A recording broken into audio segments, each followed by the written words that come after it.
The day I saw Tayo being dragged across the dusty road by her aunt, Mama Kemi, I knew something was wrong. Tayo wasn't crying. She never did.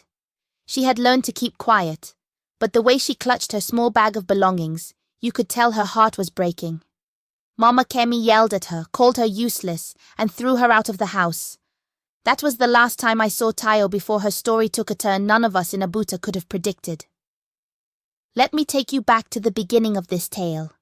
A story of humility, kindness, and the surprises life often holds.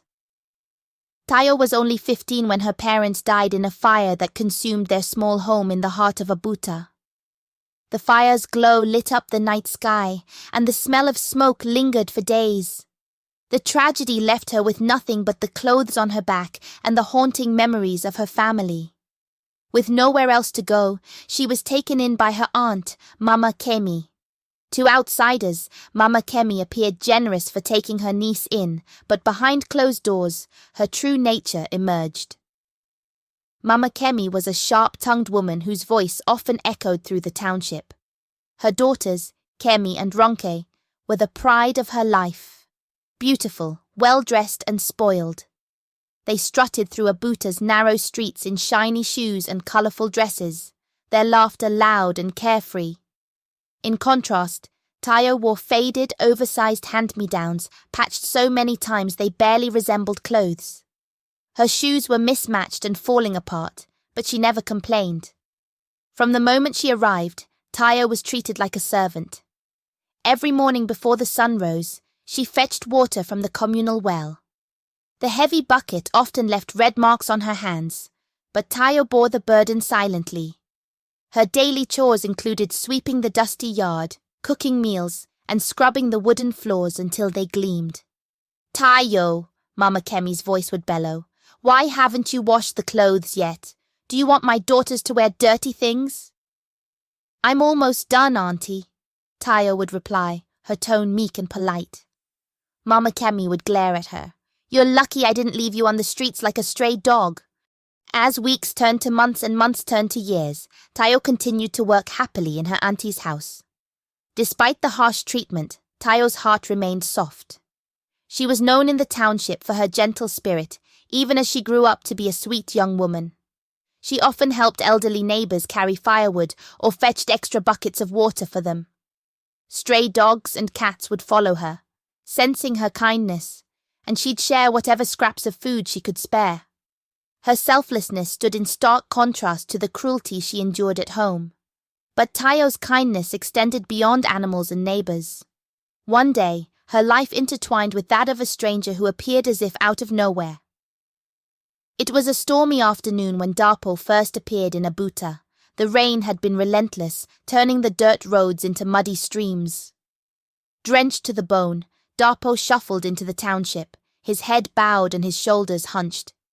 His clothes were little more than rags, patched and worn thin. He carries a bundle of sticks on his back, and his shoes barely held together. The sight of him drew immediate attention. "Who is that?" a market woman whispered to her neighbor. "Probably a beggar," the other replied, sneering. "He looks like he hasn't eaten in days." The children playing nearby took notice and began to follow him. "Hey, dirty man!" they shouted, throwing pebbles and giggling. Darpo ignored them, his weary eyes fixed on the ground. He walked with a limp, each step slow and deliberate. By the time he reached the edge of the market, most of Abuta had noticed him. The adults whispered, the children laughed, but no one offered him help, no one except Tayo. She was sitting outside Mama Kemi's house, eating a small piece of boiled yam she had saved from the morning meal. Her stomach growled. She had given most of her portion to Mama Kemi's daughters, but she couldn't ignore the look on Darpo's face. His hollow cheeks and sunken eyes spoke of hunger and despair. When he stopped near her, his eyes darting to the yam in her hand, she didn't hesitate. Breaking the yam in half, she held out a piece. "Here," she said softly. Darpo froze, his eyes widening in disbelief. "You can have this," Tayo repeated, her voice kind but firm. He hesitated, then reached out with trembling hands. "Thank you," he murmured, his voice hoarse but sincere. From that moment, something shifted. Dapo began lingering near Mama Kemi's house, not to beg, but to offer small gestures of gratitude. He helped Tayo carry heavy buckets of water and fixed a broken stool in the yard. Their quiet exchanges drew little attention, but they marked the beginning of a bond that would change everything. The rhythm of life in Abuta was interrupted by exciting news one sunny morning. Prince Adewale, the only son of the aging king of Abuta, had returned from abroad. The prince, known for his education and wealth, was seeking a bride and preparing to take over the throne. The announcement sent shockwaves through the township.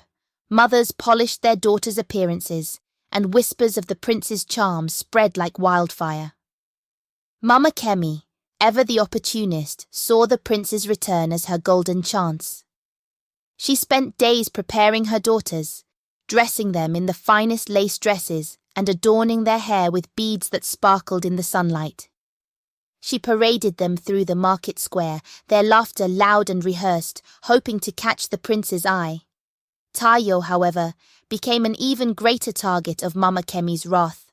To her, Tayo's mere existence was a stain on the family's reputation.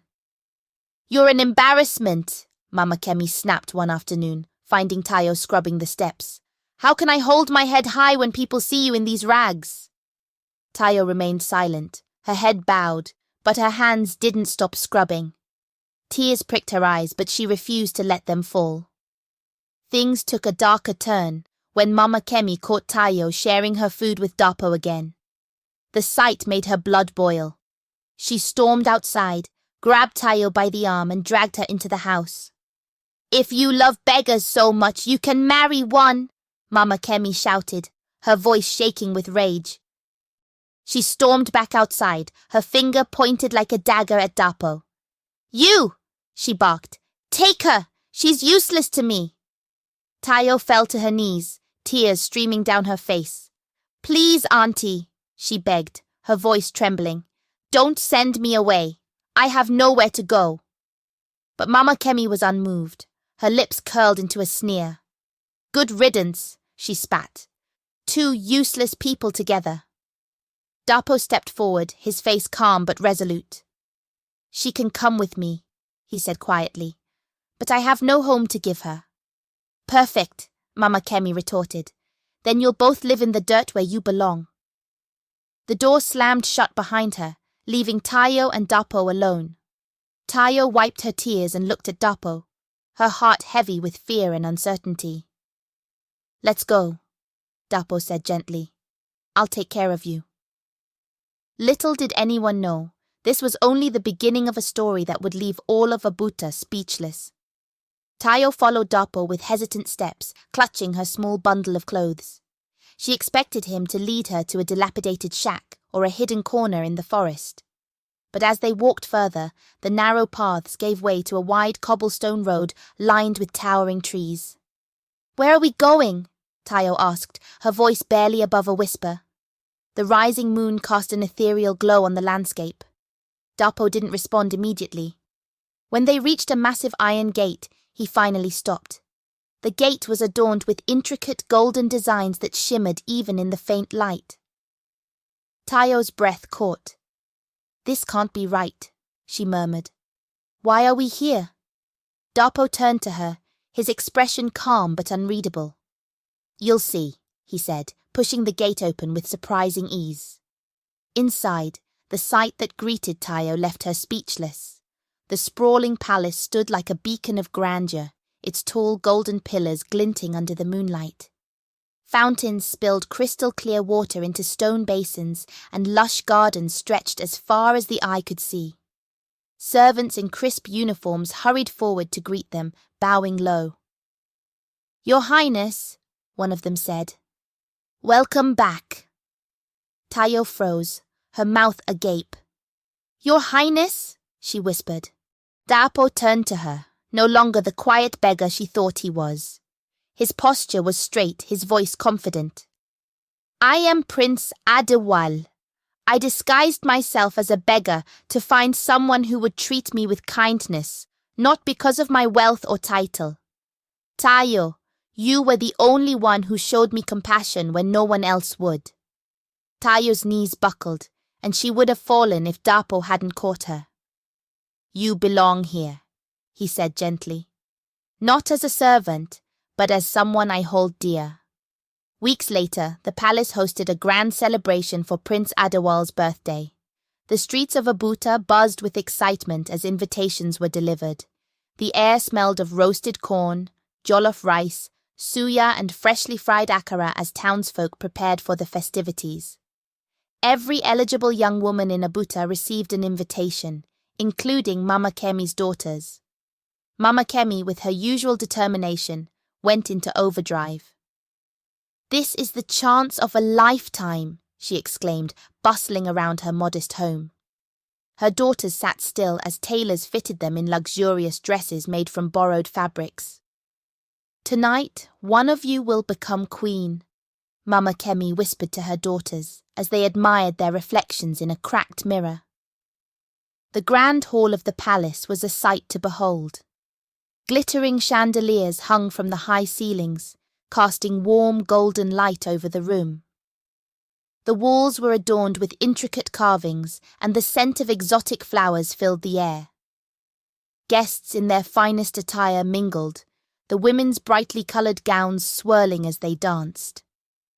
The hall fell silent when Prince Adewale entered, dressed in regal yet understated attire. His presence commanded respect, and every eye turned to him. The music stopped as he raised his hand. "Thank you all for coming," he began, his deep voice carrying across the hall. "Tonight, I want to introduce someone very special to me." Murmurs rippled through the crowd.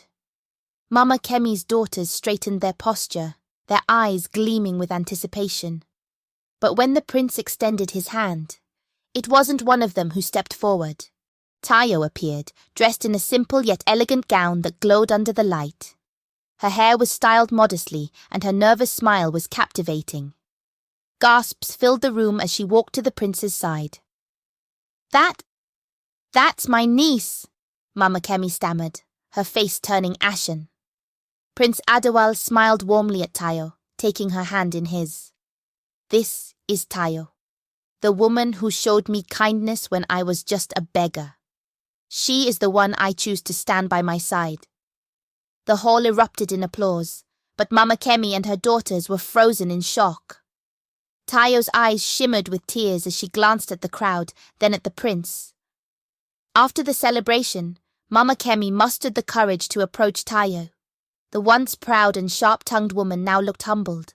Her eyes, filled with regret, avoided Tayo's gaze as she spoke.